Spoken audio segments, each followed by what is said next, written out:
BJP का जो एक सेकंड कुनबा बन रहा है, प्रशांत किशोर लीड कर रहे हैं जिसको, उसमें हो सकता है उनका अलायंस हो चिराग पासवान का।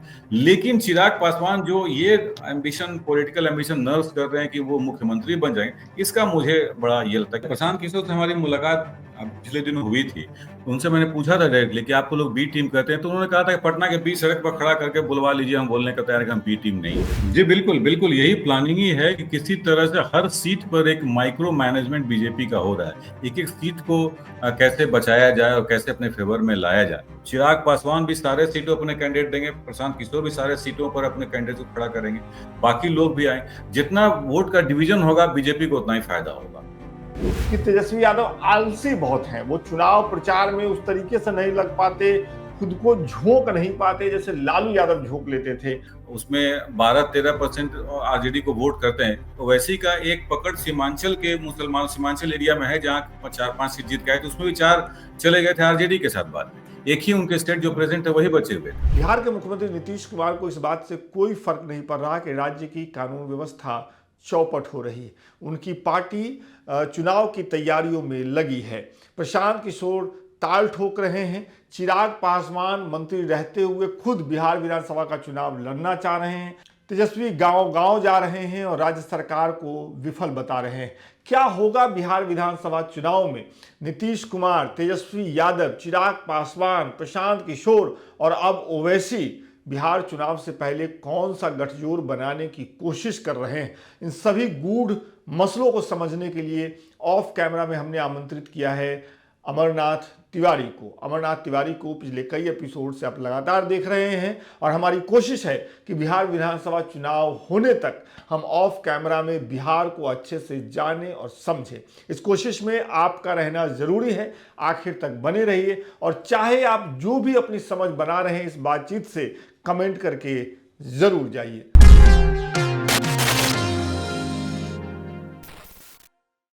तो आज की बातचीत के कई मुद्दे हैं, लेकिन सबसे पहला मुद्दा जो है वहां मैं अमरनाथ जी को लेकर के चलता हूं।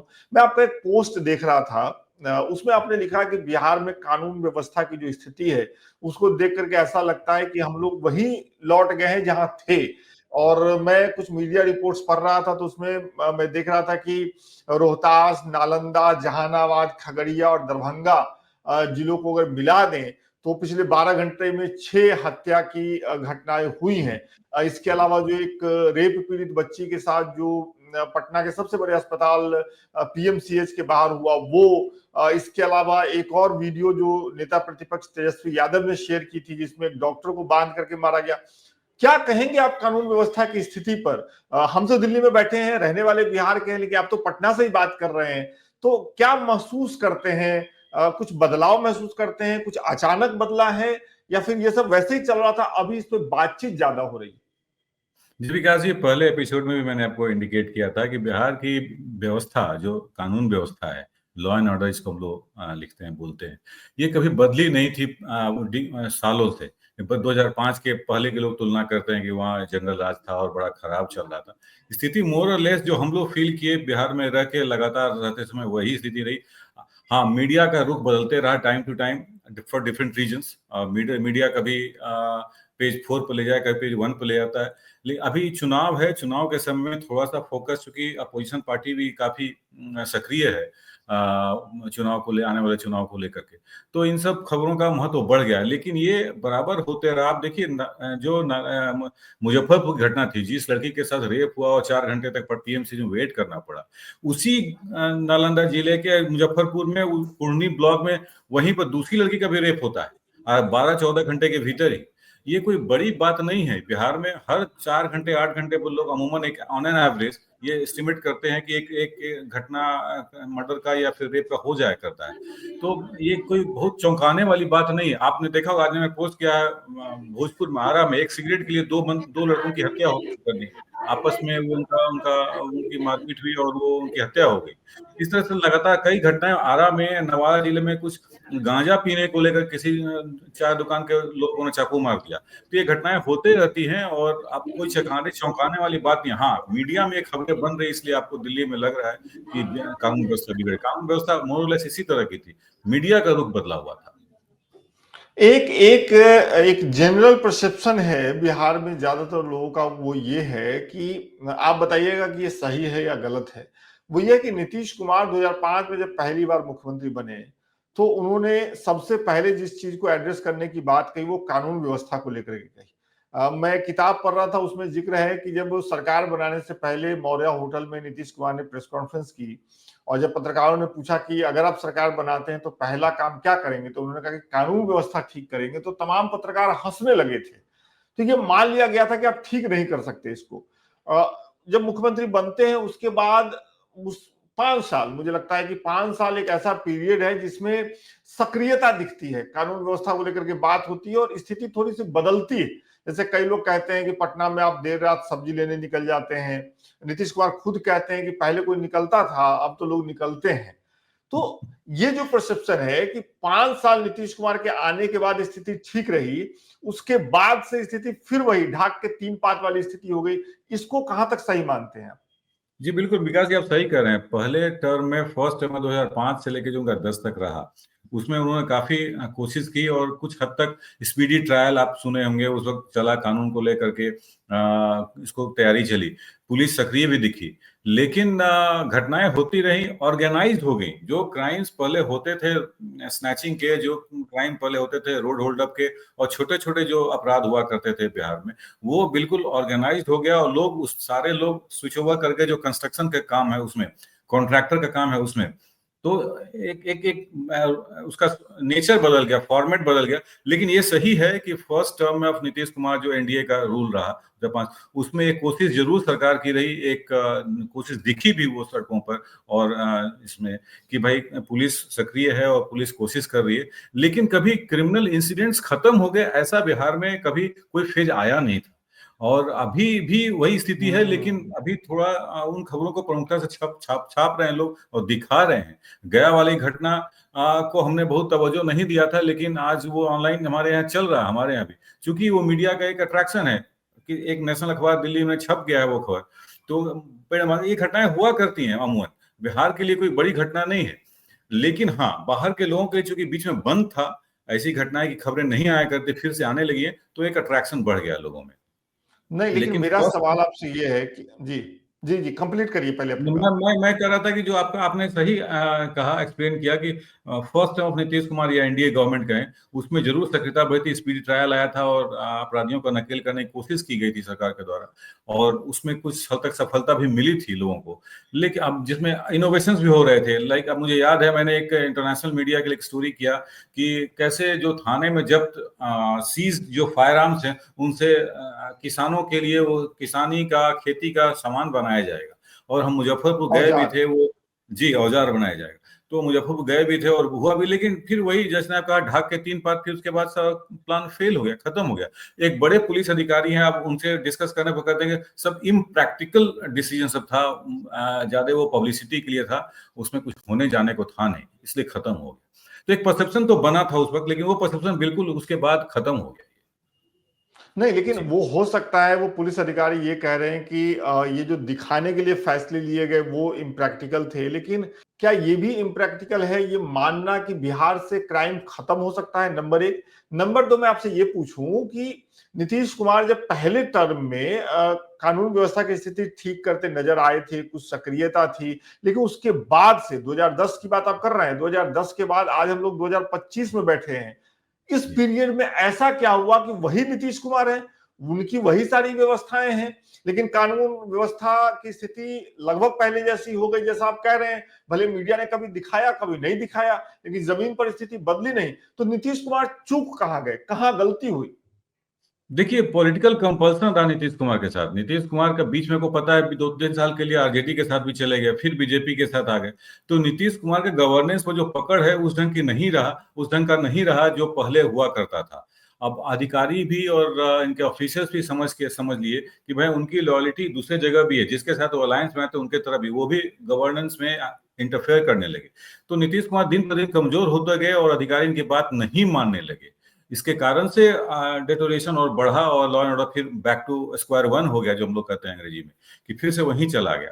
तो गवर्नेंस में की पकड़ अब तो बिल्कुल, अब तो लोग कहते हैं और खुलेआम कहते हैं कि 4-5 लोग ही है जो सरकार चला रहे हैं, और सरकार का मुख्यमंत्री को ही नहीं मालूम होता है कि कहाँ क्या आज का डे का प्रोग्राम क्या है, उनको 3-4 लोग चला रहे हैं। अब ऐसे में ये कहना कि लॉ एंड ऑर्डर और गवर्नेंस बिल्कुल एक सही दिशा में काम करे, थोड़ा सा इनजस्टिस सा लगता है। आप एक बड़ी बात कह रहे थे। आपने कहा कि मतलब बाद के सालों में नीतीश कुमार की बात अधिकारी ही नहीं सुन रहे थे। मुझे लगता है ये बड़ा दावा है। आप इसको एक दो उदाहरणों से समझा सकते हैं क्या? कोई ऐसा उदाहरण आपके सामने है क्या जिससे ये बात साफ हो कि हाँ, बाद के सालों में नीतीश कुमार की बात अधिकारियों ने सुननी बंद कर दी, या जिसे हम लोग कहते हैं उसको अंठियाना शुरू कर दिया? ऐसा कोई उदाहरण है क्या हमारे सामने? विकास जी, आपको याद होगा एक बार नीतीश जी ने खुले मन से पब्लिक प्लेटफॉर्म से अनाउंस किया था कि बिहार के हर डीएम एक रात कम से कम गांव में गुजारेंगे। किसी डीएम ने एक रात भी गांव में, किसी गांव में नहीं गुजारा।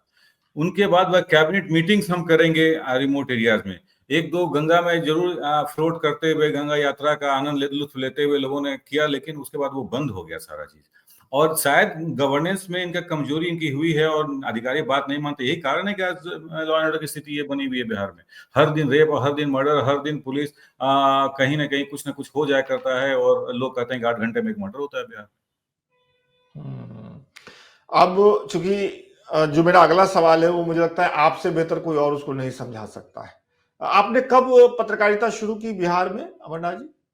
सर 97 में शुरू किया मैंने, 1997 में। 97 में आपने शुरू किया, तो 97 में शुरू किया। उस समय वही समय था, अगर मैं गलत नहीं हूं, जब इसी के आसपास हाई कोर्ट की तरफ से वो टिप्पणी हुई कि बिहार में जंगल राज है ना, बिल्कुल जो आज बिल्कुल। भी एक टर्म बना हुआ है। तो जी उस समय जो अखबारों में छपता था, जो जैसे आपने बताया ना कि स्थिति पहले जैसी ही है, जी लेकिन जी मीडिया जी, कवरेज में बदलाव आया। तो मैं आपसे जरा बिल्कुल। समझना चाहता हूं, मीडिया का खेल, परसेप्शन का खेल कैसे बनाया जाता है। तो 2005 से पहले मीडिया में बिहार के अपराध की खबरें जैसे प्ले होती थी, और 2005 के बाद जो वो बदला, आपने दोनों देखा है। तो हमारे जी, नए दर्शकों के लिए मैं चाहता हूं कि जरा आप वो बता सकें, तुलना कर करके। देखिए डे टू डे लाइफ में उस वक्त 2005 के पहले जो रिजीम था आरजेडी का, राष्ट्रीय जनता दल का, जिसमें पति पत्नी लालू यादव और उनकी वाइफ राबड़ी देवी का शासन रहा है, लोग उसको हाईकोर्ट ने टिप्पणी किया जंगल राज, बताया जंगल राज यहाँ पर वो लॉलेसनेस था, कंप्लीट एब्सेंस ऑफ लॉ था, लॉ एंड ऑर्डर था ही नहीं बिल्कुल। जो आम चलते राह चलते किसी की हत्या हो जाती थी और किसी के मकान को कोई गुंडा कैप्चर कर लेता था। और शादी ब्याह में आपको याद है वो घटना, कि लालू प्रसाद यादव की बेटी की शादी में कुछ शोरूम से गाड़ियों को ले जाकर, हम लोग उस वक्त आउटलुक मैगजीन में काम किया करते थे, हमने स्टोरी भी की थी, वो कैसे वहां से गाड़ी से उठा के ले गए जबरदस्ती क्या हुआ शोरूम था से। वो हम लोगों ने सुना है बस। क्या आपने कवर किया था, बताइए क्या हुआ जी, था उसमें, वो गाड़ी शोरूम से उठाने वाली घटना? उनकी उनकी उनकी बेटी की शादी थी और चीफ मिनिस्टर थे वे, और एक गाड़ी कौन के बेटी, शोरूम से। कौन सी बेटी, ये मतलब उनकी कौन बेटी, कितने दूसरी वाली बेटी, दूसरी बार रोहिणी आचार्य की शादी थी। और अच्छा। उस वक्त जी, और उनके दोनों साले जो नोटोरियस हुआ करते थे उस वक्त, सुभाष यादव और साधु यादव, काफी पकड़ थी उनका उनका स्टेट पर, हर चीज में दखलंदाजी हुआ करती। चाहे वो लोग जानते ऐसे थे कि शायद वो जो मिस गवर्नेंस है, लोगों का जो क्राइम वर्ल्ड है, उसको वो लोग हेड करते हैं। और बाद में आया भी कि उस नए शोरूम से कुछ गाड़ियों को जबरदस्ती, इवन नाला रोड जो फर्नीचर का मार्केट है पटना का प्रोमिनेंट, वहां से कुछ दुकान से फर्नीचर भी उठा के ले जाया गया जबरदस्ती, और शादी के नाम पर। और लौटा कि नहीं ये किसी को पता नहीं है, ये किसी ने क्रॉस चेक नहीं किया, वेरीफाई नहीं किया। ये होना चाहिए था कि वो गाड़ियां आई कि नहीं, वो फर्नीचर लौटे कि नहीं, लेकिन ले जाया गया था, जबरदस्ती ले जाया गया था। तो ये हालत था उस वक्त लॉ एंड ऑर्डर का, गवर्नेंस का बिहार में। और अब वो घटनाएं नहीं हुआ करती हैं, क्योंकि साधु और सुभाष यादव का वो पकड़ नहीं है ऐसे लोगों का। लेकिन जो मकान के किसी मकान को कैप्चर करने की घटना, ये तो 5-6 साल पहले की भी घटना हुई है बिहार पटना में। पटना के कैपिटल में एक आईआईटी के प्रोफेसर हैं कानपुर में, उनका एक प्रोमिनेंट मकान पर किसी एमएलए का लोग आए और उनका मकान को जबरदस्ती क्लेम करने लगे कि ये मकान मेरा है और इसका पेपर्स हमने बनवा लिया है। बाद में गवर्नमेंट को जो हमारी जानकारी है कि मुख्यमंत्री तक लेवल से इंटरवेंशन हुआ, बाद में पुलिस अधिकारी कहा गया, वो मामला सेटल डाउन हुआ बाद में। अब उस प्रोफेसर का बड़ा नेम प्लेट उस मकान पर लगाया गया है। तो ये इस तरह की घटनाएं होते रहती हैं। लोग हिम्मत नहीं जुटा पाते कि पुलिस के पास जाएं, क्योंकि सुनने वाला कोई है नहीं, और अननेसेसरी ऐसी खबरें बनेगी नहीं तो फिर जाएंगे कहाँ वो। पहले तो खबर बन जाया करती थी, अब खबर नहीं बनती है। पहले खबर तो इसलिए मैं बन अब जाती थी। जी जी, नहीं जी बताएं। नहीं, आप कंप्लीट करिए बात, आप बात कंप्लीट कर लीजिए। नहीं, मैं ये कह रहा था कि पहले खबर नहीं बनती थी, अब खबर, इलेक्शन है इसलिए खबर बन जाया करेगी अब जाके। लेकिन बीच में तो एक फेज ऐसा आया, खबरें नहीं बना करते 2005 के पहले। सब लोग लिखने के लिए ये थे, स्वतंत्र थे, और लोग लिखते भी थे जिस तरह से। अब लिखने का कारण ये था, मीडिया के अप्रोच में बदलाव इसलिए आया उस वक्त से अभी में, कि उस वक्त के जो हेड ऑफ द गवर्नमेंट थे बिहार में, उनको पता नहीं था कि कैसे मीडिया को हैंडल किया जाता है, मीडिया को कैसे पंगु बनाया जाता है, एडवर्टीजमेंट को कैसे रोका जाता है। जो बाद में आए, इनको ये स्ट्रैटेजी पता चल गई और इन्होंने पंगु बनाया, और शायद इसीलिए परसेप्शन बदला, अप्रोच बदला मीडिया का बिहार में। अच्छा, तो आप ये कह रहे हैं कि लालू यादव को या राबड़ी देवी को ये नहीं पता था कि मीडिया पर बिना इमरजेंसी लगाए नकेल कैसे कसना है, लेकिन जब नीतीश कुमार सत्ता में आए तो उनको वो तरीका पता चल गया था। बिल्कुल बिल्कुल बिल्कुल, उनको पता चल गया, और उसको एक्ट भी किया उन्होंने, और सक्सेसफुली वो एक्ट किए। आज भी मुझे पता है कि किसी अखबार का एडवर्टीजमेंट वो पटना में रोक देते हैं, तो उनके मालिक और एडिटर उनके घर के बाहर बुके लेके 2-3 घंटा खड़े रहते हैं। एक की तो पैरवी मैंने भी की थी, लेकिन उन्होंने नहीं, विधानसभा में वो मिले नहीं, बोले नहीं नहीं, छोड़ दिया, आपको नहीं पता है कुछ। लेकिन मामला सिर्फ इतना ही था कि वो मुख्यमंत्री के अगेंस्ट वो खबर नहीं छपी थी, किसी दूसरे के फेवर में खबर छप गई थी, उससे नाराजगी थी। तो इस तरह की जो पकड़ है, ये पकड़ पहले के लोगों में को पता नहीं था, शायद इसलिए मीडिया का अप्रोच बदला हुआ था, अब बाद में बदल गया। चलिए, अब इसके बाद मैं जनता पे और दर्शकों पे छोड़ता हूं कि वो इस पूरे घटनाक्रम को कैसे समझते हैं और उससे क्या निचोड़ निकालते हैं। हम लोग अपनी बातचीत के अगले सेगमेंट पे पहुंचते हैं। बिहार में विधानसभा के चुनाव होने वाले हैं। जनता दल यूनाइटेड और बीजेपी दोनों जो एनडीए है, माफ करिएगा, उसके प्रमुख घटक दल हैं। और पिछले लंबे समय से जब भी चुनाव होता है तो एक बड़े भाई और छोटे भाई वाला कॉन्सेप्ट और चर्चा बिहार में शुरू हो जाती है कि जदयू बड़ा भाई कि बीजेपी बड़ा भाई। ऐसा लगता है देख करके कि जदयू की ताकत को लगातार कम करके आंकने के बाद भी जदयू बड़ा भाई है, और नीतीश कुमार अभी भी बीजेपी पर नकेल कस के रखे हुए बिहार में। लेकिन इस चुनाव में सीटों के बंटवारे पर जब बात होगी, सीटों का बंटवारा जब तय होगा अमरनाथ जी, या उसके बाद जब वोटिंग होगी, रिजल्ट आएगा, मैं एक बार मिला करके एक आपका आकलन पूछ रहा हूं कि क्या इस बार ऑपरेशन सिंदूर या बाकी चीजों की वजह से बीजेपी को बिहार में अपर हैंड है? क्या जदयू इस बार छोटे भाई की भूमिका में आता दिख रहा है आपको बिहार में? देखिए, बिल्कुल दिख तो रहा है छोटे भाई के भूमिका में आते हुए जेडीयू, और ऑपरेशन सिंदूर का फायदा भी बीजेपी को मिलते हुए दिख रहा है। लेकिन शायद वो नंबर ऑफ सीट्स पर कॉम्प्रोमाइज नीतीश कुमार करें या ना करें, ये देखना बाकी होगा। अब ये, इसमें नई एंट्री हुई है चिराग पासवान की। चिराग पासवान 2020 में आपको पता है कि 130 सीट पर लड़े, और जेडीयू को 43 पर उन्होंने लाकर रख दिया था, और लोग खुलेआम बोले भी कि इनके कारण हमारे नंबर ऑफ सीट्स घट गए। लेकिन इस बार भी नीतीश शायद ने ही सेम बोला था। फॉर्मूला। जी, नीतीश इस बार कुमार भी, ने मन से ये बात बोली थी। हम्म। और बाकी लोगों ने भी, उनके पार्टी के बाकी लोग भी कहे थे कि भाई इनके कारण ही हमारा सीट का नंबर घट गया है, क्योंकि हर जगह को, और बात सही भी थी, वो बात, इसमें कोई अतिशयोक्ति नहीं थी, बात सही थी। और चिराग पासवान ने 130 सीटों पर अपने कैंडिडेट को खड़ा किया था, जहां जेडीयू के कैंडिडेट मजबूत कैंडिडेट, बीजेपी किसी सीट पर, शायद सेम फॉर्मूला इस बार भी बीजेपी कोशिश कर रही है चिराग पासवान को आगे रखे। चिराग पासवान को पता नहीं है कि वो चीफ मिनिस्टर बनेंगे कि नहीं बनेंगे, उनकी उतना उनका एक्सेप्टेंस है बिहार में कि नहीं है। लेकिन एक चीज जरूर है कि उनका उनका वोटर जो है वो बड़ा डिसाइसिव वोटर है, और वो असेंबली के चुनाव में लोगों को हराने में जरूर मदद कर देता है। तो बीजेपी भी इस बात को जान रही है कि उनका पावर कहाँ लाई करता है, और आगे वाले दिनों में हो सकता है जैसे और लोग जो बीजेपी के कुनबा बन रहा, बीजेपी का जो एक सेकंड कुनबा बन रहा है, प्रशांत किशोर लीड कर रहे हैं जिसको, उसमें हो सकता है उनका अलायंस हो चिराग पासवान का। लेकिन चिराग पासवान जो ये एम्बिशन, पॉलिटिकल एम्बिशन नर्व कर रहे हैं कि वो मुख्यमंत्री बन जाएंगे, इसका मुझे बड़ा ये लगता है, क्योंकि बीजेपी के लिए बड़ा डू और डाई वाला सिचुएशन है 2025 का चुनाव।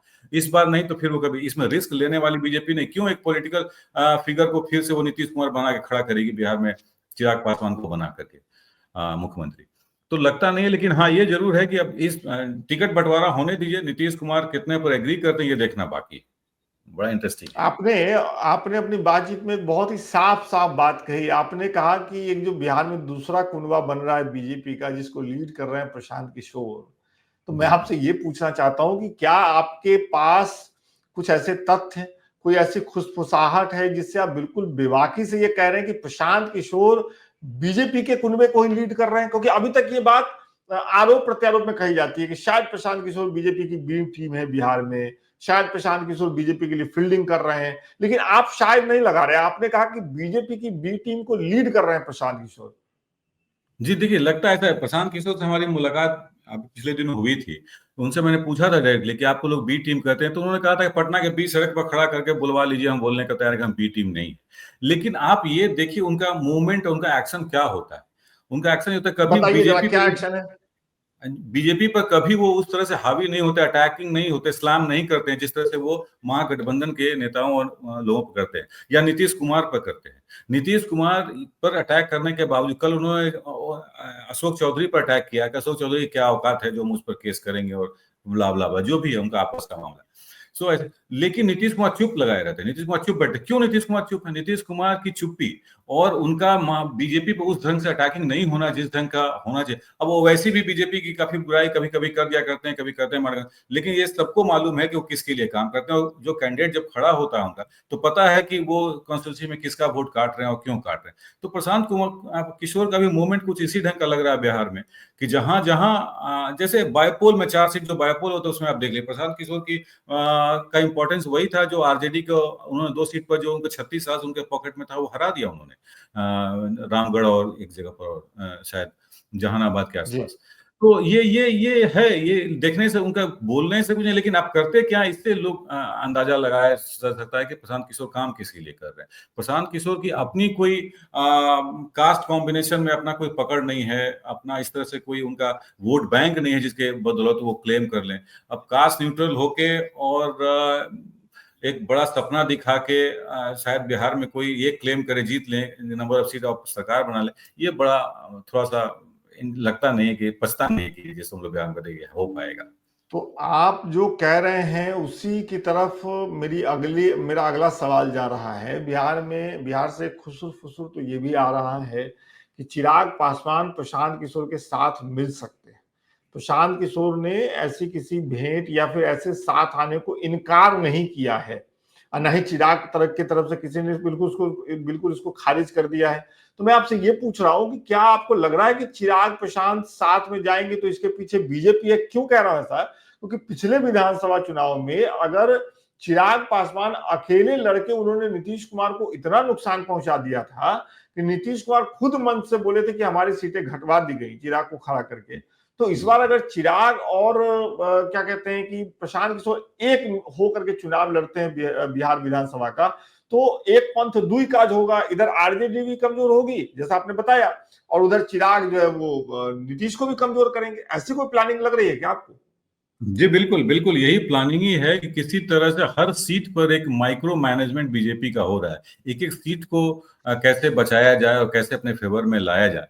अब ये क्लियर हो जाएगा नीतीश कुमार का अगला पॉलिटिकल मूव, जो सोशल इंजीनियरिंग में या पॉलिटिकल इंजीनियरिंग में जो लोग कहते हैं काफी अडेप्ट हैं, काफी माहिर हैं नीतीश कुमार, कि जिस दिन सीट का बंटवारा होगा, कितने सीटों पर एग्री करते हैं, कितना सीट जो हम लोग को सुनने में आ रहा है पॉलिटिकल ग्रेपेवाइन जिसको हम लोग लिखते हैं कि भीतर की बातें आ रही हैं कि भाई 100 से नीचे नहीं जाएंगे। तो 100 भी अगर सीट लड़ते हैं तो 43 सीट्स में बाकी लोगों को एडजस्ट करना थोड़ा मुश्किल होगा उसमें। लेकिन मुझे ऐसा लगता है कि चिराग पासवान भी सारे सीटों अपने कैंडिडेट देंगे, प्रशांत किशोर भी सारे सीटों पर अपने कैंडिडेट को खड़ा करेंगे, बाकी लोग भी आए। जितना वोट का डिवीजन होगा बीजेपी को उतना ही फायदा होगा, उतना ही आरजेडी और जेडीयू को नुकसान होगा, ये जरूर है। ये बड़ी बात आप बता रहे हैं। तो चिराग पासवान के भी चुनाव लड़ने की बात आ रही है, और ये 8 तारीख को आरजेडी की तरफ से भी कहा गया है कि कोई हर्ज नहीं है, पहले वो मंत्री पद से इस्तीफा दें और आए बिहार विधानसभा का चुनाव लड़े। आपको लग रहा है चिराग पासवान चुनाव लड़ेंगे? मुझे ये जरूर पता है कि चिराग पासवान के अंदर बहुत बेचैनी है बिहार के मुख्यमंत्री बनने की, क्योंकि पिछले दिनों हम मिले थे उनसे एक इंटरव्यू के सिलसिले में, तो ऑफ रिकॉर्ड उन्होंने खुल करके ये बात जाहिर की थी कि हाँ इसमें बुराई क्या है, मतलब हम बनना चाहते हैं। और बनना चाहते हैं मतलब ये नहीं कि समय के साथ इंतजार करके बनना चाहेंगे, चिराग बहुत जल्दी में। तो मैं आपसे जरा पूछना चाहता हूं कि चिराग का इतनी जल्दी में होना मुख्यमंत्री बनने के लिए आपको कोई संकेत लग रहा है? हालांकि आप बता चुके हैं कि चिराग की अभी उतनी हैसियत नहीं है कि शायद वो मुख्यमंत्री बन सके और बीजेपी के लिए डू एंड डाई की स्थिति है इस चुनाव में, फिर भी चिराग अगर ऐसा चाह रहे हैं तो किसका खेल भंडोल करेंगे? नहीं नहीं, मैं ये बोल रहा था कि चिराग पासवान का पॉलिटिकल प्रोफाइल अभी उस ढंग का नहीं हुआ है कि वो मुख्यमंत्री पोस्ट के लिए आए करें। वो हड़बड़ी में हो सकता है, हड़बड़ी में आप भी हो सकते हैं, किसी बड़े हाउस का एडिटर होना, मैं भी आए कर सकता हूँ कि भाई कहीं का एडिटर चीफ हो जाऊं। लेकिन वो, इसमें कोई बुराई नहीं है, हर आदमी का एम्बिशन होता है, उनका भी एम्बिशन होगा। लेकिन ये बिहार में जो भी पॉलिटिक्स को कवर करते रहे, पॉलिटिक्स को देखते रहे, इलेक्टोरल पॉलिटिक्स को देखते रहे, जरूर पता लगता है कि भाई इस बार चिराग बिल्कुल बीजेपी की गिरफ्त में है, और बीजेपी जैसा चाह रही है चिराग पासवान उसी ढंग का कर रहे हैं। वो 8 तारीख को शायद आराम है, एक उनके पार्टी का कोई महासभा है, जिसमें वो शायद अनाउंसमेंट होना कहाँ से चुनाव लड़ेंगे, और जनरल सीट का अनाउंसमेंट शाहाबाद के किसी एरिया से लड़ने वाले हैं वो। इस तरह की बातें चल रही है। वो एक मैसेज, बीजेपी का स्ट्रैटेजी जो हो रहा है, चिराग पासवान उसी ढंग से मूव कर रहे हैं। चिराग पासवान का इसमें अपना कुछ, अब ये बात हो सकता है कि बीजेपी उनको सब्जबाग जरूर दिखाया हो कि आप अगले मुख्यमंत्री हैं, और मुख्यमंत्री बना के 2 साल में आरजेडी के, या कोई मुख्यमंत्री ना बने, आरजेडी का मुख्यमंत्री बन जाए, आप सबका सीट काट दें, नीतीश कुमार हट जाए, और बाकी लोगों को हटा के फिर 2 साल में फिर हम अपना कर, ये larger planning explanation, speculative stories निकल के आ सकती हैं इलेक्शन के समय। लेकिन लगता नहीं है कि चिराग पासवान का प्रोफाइल इतना ऊपर चला गया कि बीजेपी इतना बड़ा रिस्क लेगी उनको लेकर के, मुख्यमंत्री बनाएगी, ऐसा नहीं लगता। ऐसा नहीं लगता आपको? जी। अगला जो किरदार है बिहार में जिसकी बातचीत जाहिर तौर पे हो रही है, जिसके बारे में ये माना जा रहा था कि पिछले विधानसभा चुनाव के बाद ही वो बिहार के मुख्यमंत्री होंगे, नहीं बन पाए, तेजस्वी यादव की मैं बात कर रहा हूं। तेजस्वी यादव को लेकर के चर्चा इस बार भी होने लगी है कि अलग अलग सर्वे में उनके नाम सबसे टॉप पे आ रहे हैं मुख्यमंत्री बनने के लिए। उनकी सक्रियता भी ग्राउंड पे बढ़ती हुई दिख रही है, सोशल मीडिया के मार्फत जो दिख रहा है, मैं उसके आधार पे कह रहा हूँ, रील वीडियो के मार्फत दिख रहा है कि भीड़ उनको देखने के लिए आ रही है, भीड़ से घिरे हुए हैं तेजस्वी यादव।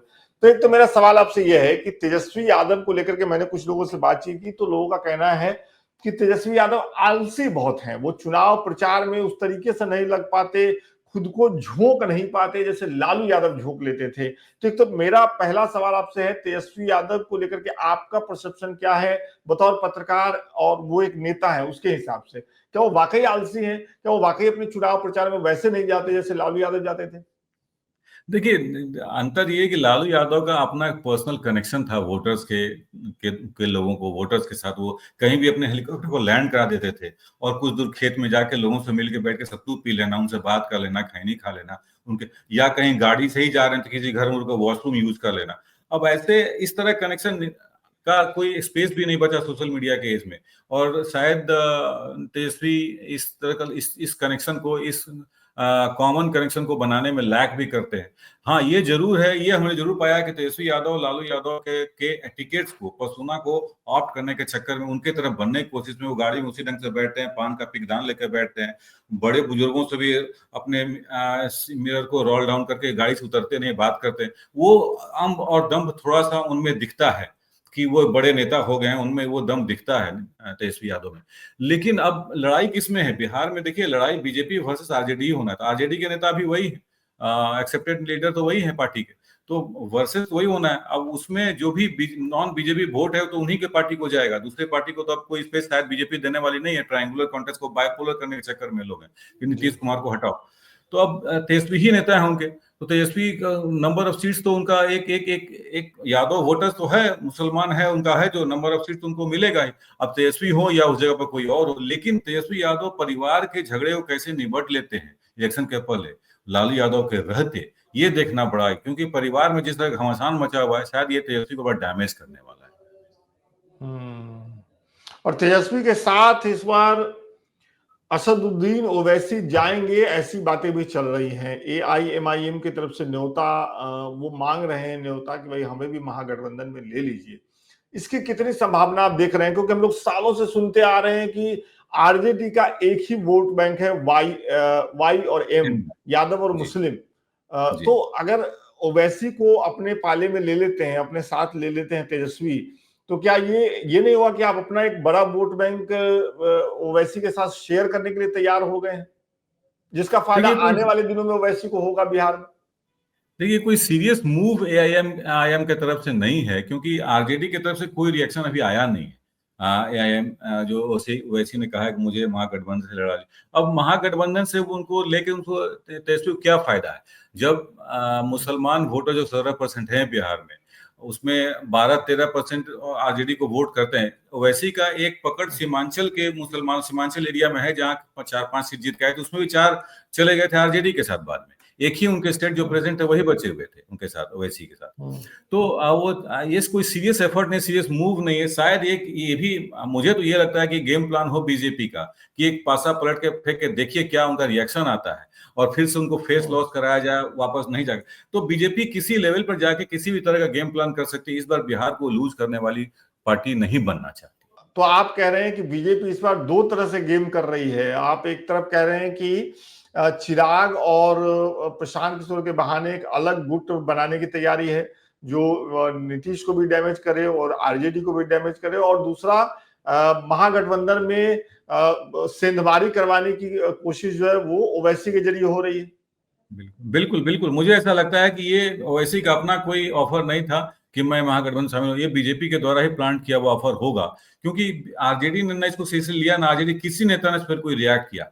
और थोड़ा सा अगर इसको डीपली एनालाइज करें तो लगता है कि भाई तेजस्वी एक पॉलिटिकल बैगेज क्यों ढोएंगे जिसका कि सिर्फ पकड़ एक सीमांचल में है, उसके भी नेता जीत के आते हैं और बाद में आरजेडी को ज्वाइन कर लेते हैं, तो उनको लेकर क्यों चलेंगे।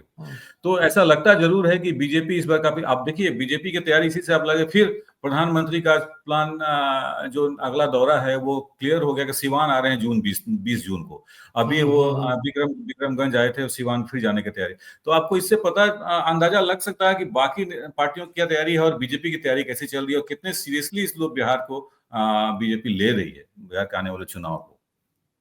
बिल्कुल, बिहार के चुनाव को बीजेपी तो सीरियसली ले ही रही है, पत्रकार भी सीरियसली ले रहे हैं और खास तौर पे लोकमत में हम लोग इस चुनाव को बहुत ही सीरियसली ले रहे हैं। तो अमरनाथ जी बहुत बहुत शुक्रिया समय निकालने के लिए एक बार और हमारे इस शो ऑफ कैमरा के लिए। कोशिश होगी कि आने वाले दिनों में और आपसे बातचीत हो और इसी तरीके से बिहार की राजनीति की जो गिरहें हैं, जो कई बार उनको खोलना और खोल करके पढ़ना समझना बड़ा मुश्किल होता है, आपकी मदद से हम अपने दर्शकों के लिए वो कर सकें। बहुत बहुत शुक्रिया। Thank you Vikas ji, thank you.